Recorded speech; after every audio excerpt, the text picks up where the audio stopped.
شروع اللہ کے نام سے جو بڑا مہربان نہایت رحم فرمانے والا ہے۔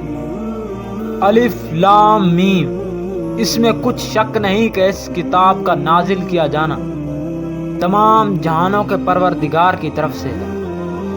کیا یہ لوگ یہ کہتے ہیں کہ پیغمبر نے اس کو از خود بنا لیا ہے؟ نہیں، بلکہ وہ تمہارے پروردگار کی طرف سے برحق ہے، تاکہ تم ان لوگوں کو ہدایت کرو جن کے پاس تم سے پہلے کوئی ہدایت کرنے والا نہیں آیا، تاکہ سیدھے رستے پر چلیں۔ خدا ہی تو ہے جس نے آسمانوں اور زمین کو اور جو چیزیں ان دونوں میں ہیں سب کو 6 دن میں پیدا کیا، پھر عرش پر قائم ہوا۔ اس کے سوا نہ کوئی تمہارا دوست ہے اور نہ کوئی سفارش کرنے والا۔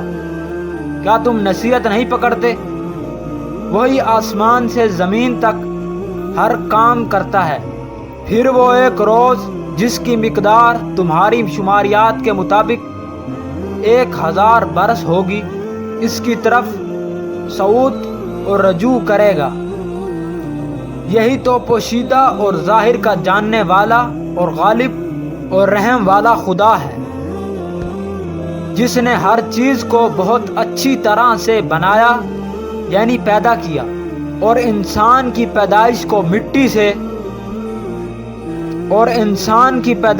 مٹی سے شروع کیا، پھر اس کی نسل خلاصے سے یعنی حقیر پانی سے پیدا کی، پھر اس کو درست کیا، پھر اس میں اپنی طرح سے روح پھونکی اور تمہارے کان اور آنکھیں اور دل بنائے، مگر تم بہت کم شکر کرتے ہو۔ اور کہنے لگے کہ جب ہم زمین میں ملیا میٹ ہو جائیں گے تو کیا اثر نو پیدا ہوں گے؟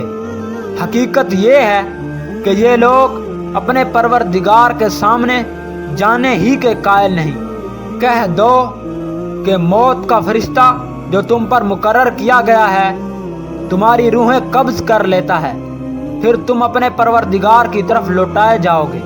اور تم تعجب کرو جب دیکھو کہ گناہگار اپنے پروردگار کے سامنے سر جھکائے ہوں گے اور کہیں گے، اے ہمارے پروردگار، ہم نے دیکھ لیا اور سن لیا، تو ہم کو دنیا میں واپس بھیج دے کہ نیک عمل کریں، بے شک ہم یقین کرنے والے ہیں۔ اور اگر ہم چاہتے تو ہر شخص کو ہدایت دے دیتے، لیکن میری طرف سے یہ بات قرار پا چکی ہے کہ تمام دوزخ کو جنوں اور انسانوں سے بھر دیا جائے گا، تو اب اس آگ کے مزے چکھو، اس لیے کہ تم نے اس دن کے آ جانے کو بھلا رکھا تھا۔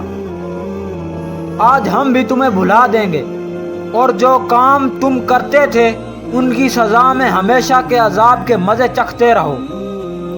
ہماری آیتوں پر تو وہی لوگ ایمان لاتے ہیں کہ جب ان کو نصیحت کی جاتی ہے تو سجدے میں گر پڑتے ہیں اور اپنے پروردگار کی تعریف کے ساتھ تسبیح کرتے ہیں۔